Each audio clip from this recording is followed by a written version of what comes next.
This is Real Estate This Week with Stephen Gasque, continuing 16 years on air and online, helping you succeed in buying, selling, and investing in property.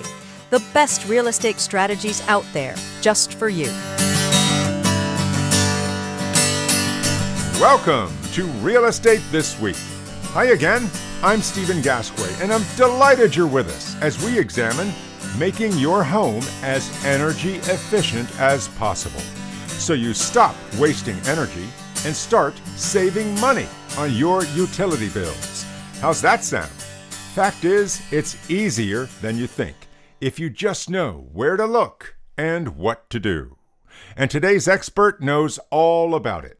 Joining us now is Eileen Oldroyd, broker-owner of Oldroyd Realty in Mission Viejo, California, and an NAR-designated green real estate agent. Eileen is the past president of the California chapter of the Women's Council of Realtors, and she's also a member and past chair of the Sustainability Advisory Board at the National Association of Realtors. Eileen, welcome to Real Estate This Week.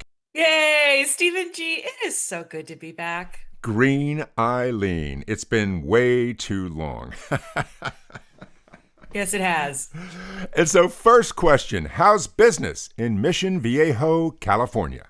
Yeah, right here in the hood in Orange County is actually really good. I think that business is what you make it. And if you have a good hustle, you have a good business. And so I'm really happy with where my business is at right now. Oh, I'm so glad. I'm so glad. Now, a question about that. We're hearing that in many places around the country, it is shifting from a solid seller's market into a balanced market, and in some places, a buyer's market. Are you seeing that in California? Oh, yes, we're definitely seeing that. And I'm glad that you say balanced market because it's been such a strong seller's market for so many years that when the market started shifting, everyone's like, oh my God, it's a buyer's market. It's like, whoa, whoa, it's a balanced market. It's where it should be. But we still have a lack of inventory. So we still need to work on building homes, but we're definitely not a strong seller's market. So another question about that. If I am a buyer and I've never bought a house before, and I've just heard all these stories about how sellers hold all the cards, how is it different now? Well, in my area, which is Orange County, California, the houses, if they're not priced to sell, they just tend to stay on the market a little bit longer. It's not like we have multiple offers that are pricing up, that are, increasing the price of the home. It's pretty much you list a house and you put in one offer comes in, you negotiate the price and you go into escrow. So and also we're in the high holiday season, so Halloween, Thanksgiving, Christmas, New Year's, and and so the people that are out there are just serious buyers. So you don't have as many. So you have to, you got to work at it. You just have to work at it rather than the business coming to you. You got to go out and help sell your home. Absolutely.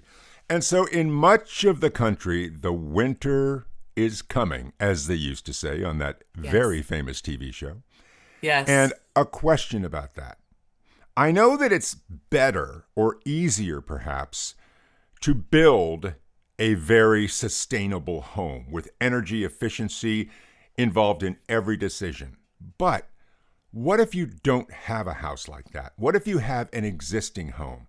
Can you really make it more energy efficient?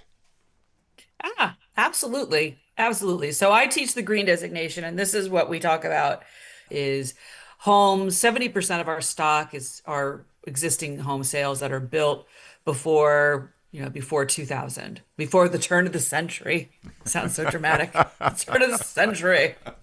And so a lot of these homes, they were built well, or they were built to code back then, back at the turn of the century. But there's room for improvement. And where is the room for improvement? It's the big three. It is air sealing, so making sure you don't have any drafts. And if winter is coming, you don't want drafts. And insulation, so you have to like a nice warm coat on the house, and making sure that you have the right size furnace or the right size air conditioner. Because as soon as you turn on your heating or as soon as you turn on your air conditioning, the bill goes up. So we want to keep that bill nice and low. Excellent.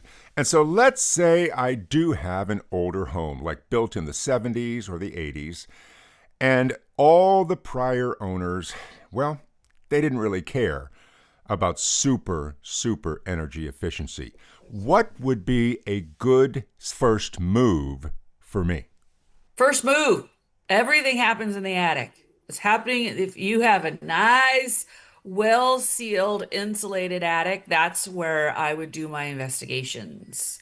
That's where I would find out how old is your insulation and how many leaks do you have up there? Okay, so what is it? What do I mean when I say leaks?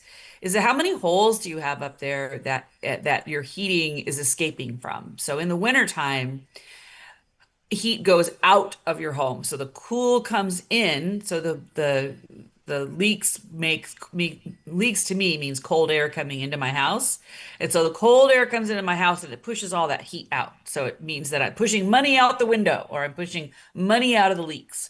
So I would do a good investigation of my attic to find out where I'm leaking hot air.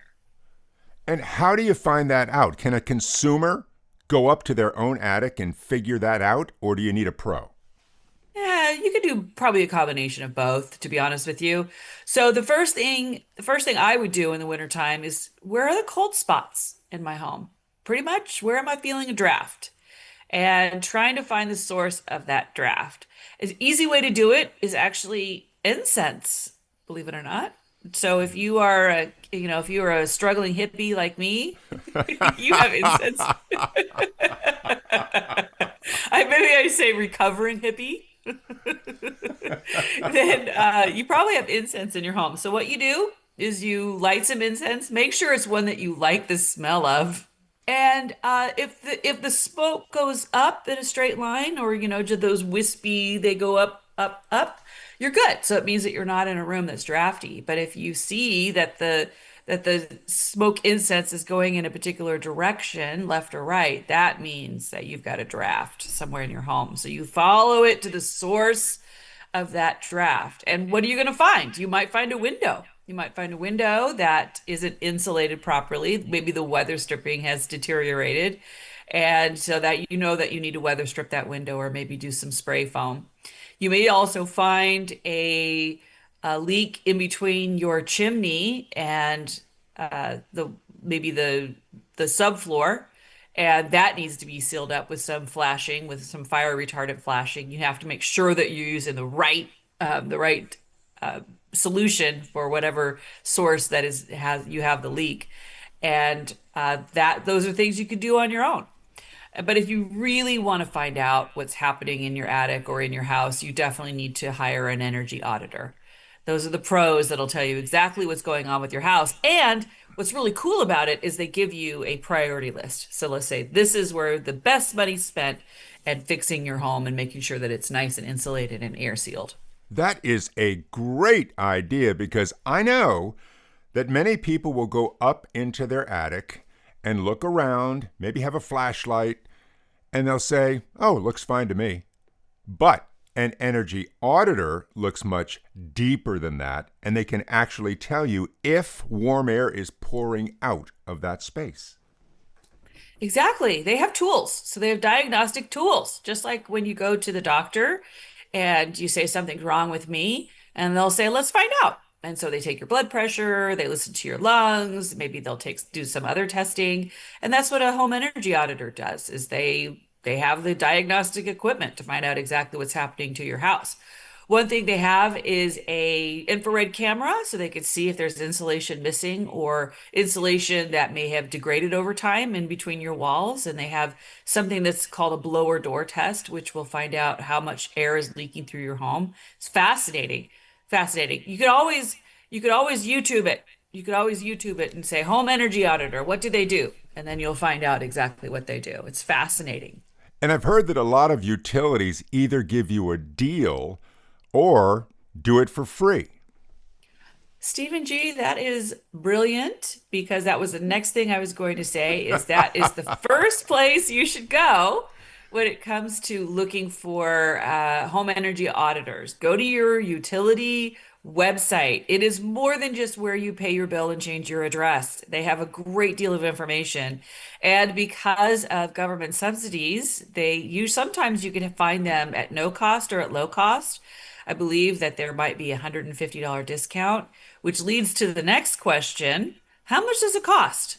And it depends. My favorite two words in real estate. It depends. It depends on the size of your house and what you're trying to accomplish. But usually it's around, 250, maybe $350 if you have a regular size home, 3 bedroom, 2 bath is. But I would definitely go to your utility website to see what kind of information is there and if they have contractors that have been approved by the utility as well. Oh, that's really great to know.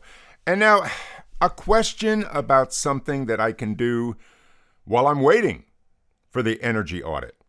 How about changing out all my light bulbs to make sure they're LED and they sip energy rather than gulp energy like the old light bulbs used to do? That's a really good question. Yes, I would definitely change out your light bulbs for LED light bulbs. They are very different than what they were when we started the initial changing out. It used to be that you couldn't dim them. It used to be that they were all only in cool white tones, and now they're in fact, I've got one light bulb right behind me that is either a white tone or a warm tone, depending on what I need it for. So in the evening time, it's nice and warm. If I'm doing my crafting, I do it white. So, and now they're also attached to smart hubs, so you can turn them on and off with your phone. It's amazing. And the question is there a significant change in your energy bill when you switch out from your old bulbs to LED? And the answer is yes. We switched out all of our light bulbs and we found there was a small amount of improvement to our electricity bill when we switched out to LED. So yeah, definitely do that. Excellent, excellent. And let me back up a moment. Let me ask you the big question right here. Why bother with an energy efficient house? I mean, not everybody's interested in saving the planet, but most people are interested in saving on their electric bill. Will you really save a lot of money, or will it be just a buck here and a buck there? Well, everything, save a penny, save a pound type thing. Everything accumulates. So with a home that's energy efficient, a little goes a long way. And what we're trying to do here is we're trying to create a lifestyle of energy efficiency, that it's not something you can do all at once. It's something that you do over time. I've lived in my house for 24 years, and over time, we have improved the insulation. We've improved where we have air leaks. We've installed solar tubes so we don't use our lighting as much. So it's really a whole house approach. But the answer is what you said is that people may not be interested in saving the planet. They're only interested in saving on their energy bill. And that's what a high performance house is saving on your energy bill. So, for instance, because we have sealed the air leaks, because we have added more insulation to our house, we don't have to turn on our heating as early in the morning as we used to. We don't have to turn on our air conditioning as early in the day as we used to.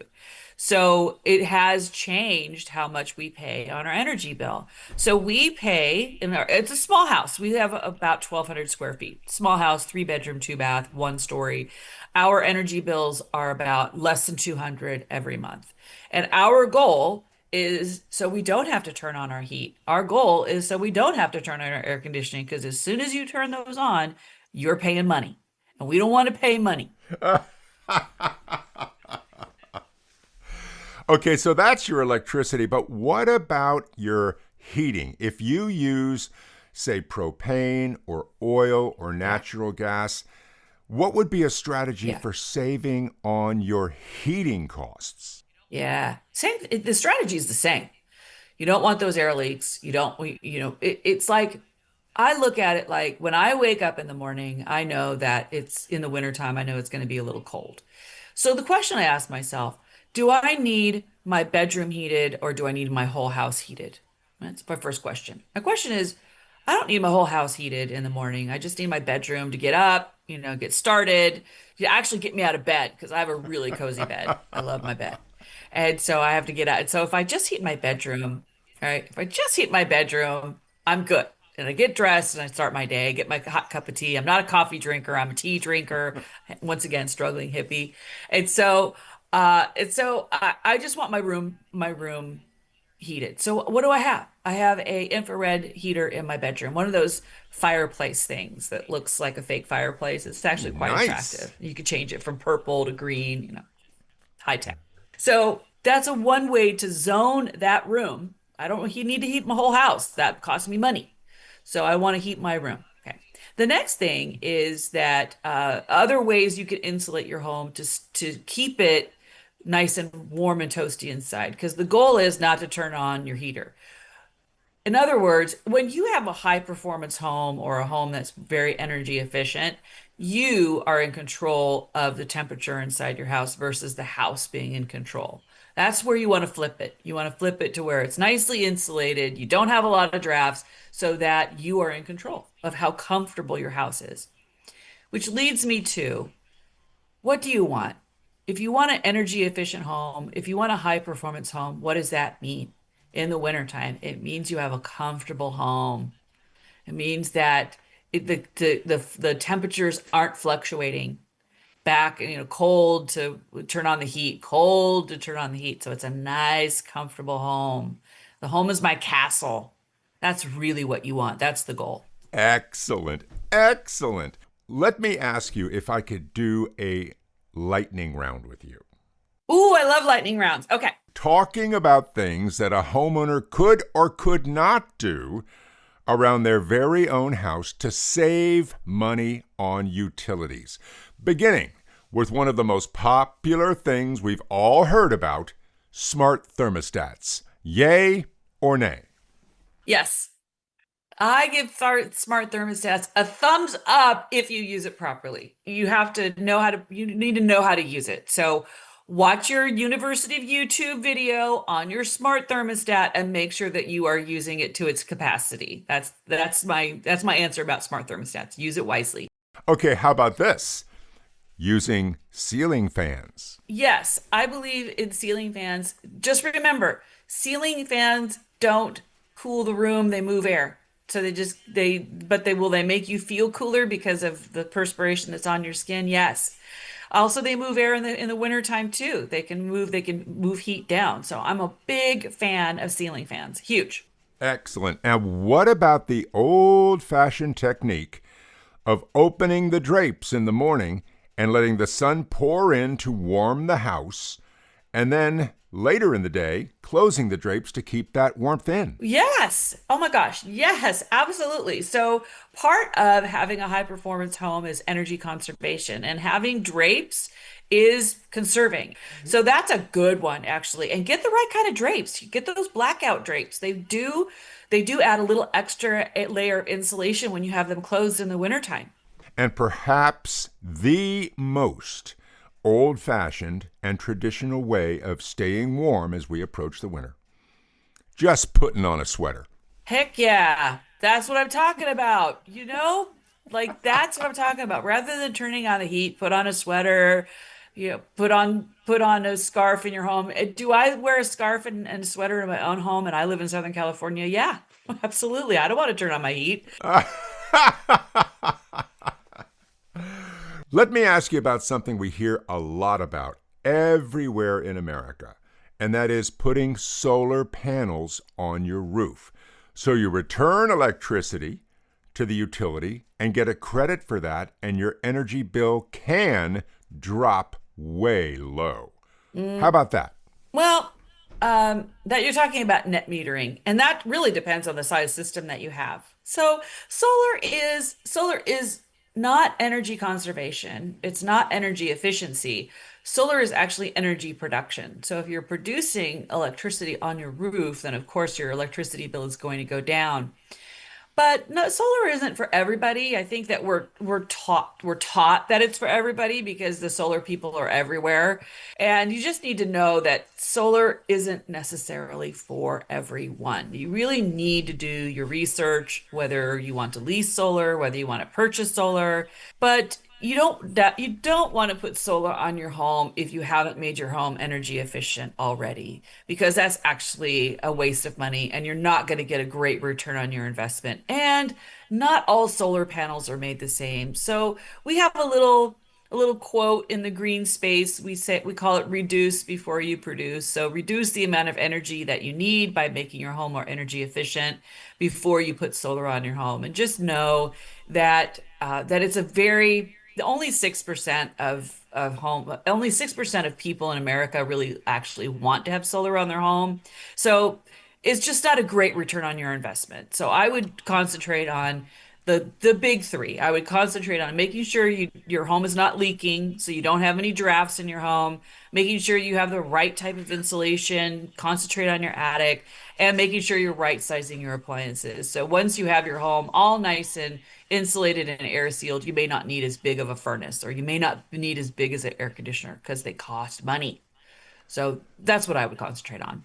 Fantastic. And let me leave you with a question about you. You love energy efficiency so much, and you use energy efficient approaches in just about everything you do in your home. So much so that your nickname is Green Eileen. Now tell me, what is it about energy efficiency that makes you love it so much? The short answer is saving money. I really like the idea of people knowing that they can find money and save money in their home, where they are the most of the time. And the other part that I love about it is that it makes their home more comfortable, that they're not having big sways of temperature changes throughout the day, that it's a more comfortable, quiet, healthier place. So in a weird way, I'm a health coach, if you want to stretch it that far, because the homes are healthier when they have great indoor air quality and when they don't have big temperature fluctuations and when they're nice and dry and they're not humid places. So I feel like I'm doing good for the home and good for the environment at the same time. Well, Eileen, I really want to thank you for being on the show today and giving us so many wonderful strategies for saving money on utilities. Thank you so much. You are so welcome, Stephen G. It's always delightful to be here. You are exceptional. Well, that is very kind of you to say, and I appreciate it, and I hope to have you back on very soon. I hope so too. Thank you, Eileen. Take care. Eileen Oldroyd, broker-owner of Oldroyd Realty in Mission Viejo, California, and an NAR-designated green real estate agent. Eileen is the past president of the California chapter of the Women's Council of Realtors, and she's also a member and past chair of the Sustainability Advisory Board at the National Association of Realtors. Next time on Real Estate This Week, home for the holidays. There's nothing like celebrating the holidays in your own home. So, we'll bring in a professional stager to help you turn your house into a holiday home. That's next on Real Estate This Week. And until then, I'm Stephen Gasque, and thank you for listening. A brand new episode of Real Estate This Week with Stephen Gasque drops every Thursday, everywhere. And you're invited to listen, subscribe, and follow us. Just look for Real Estate This Week with Stephen Gasque. The best real estate strategies out there, just for you.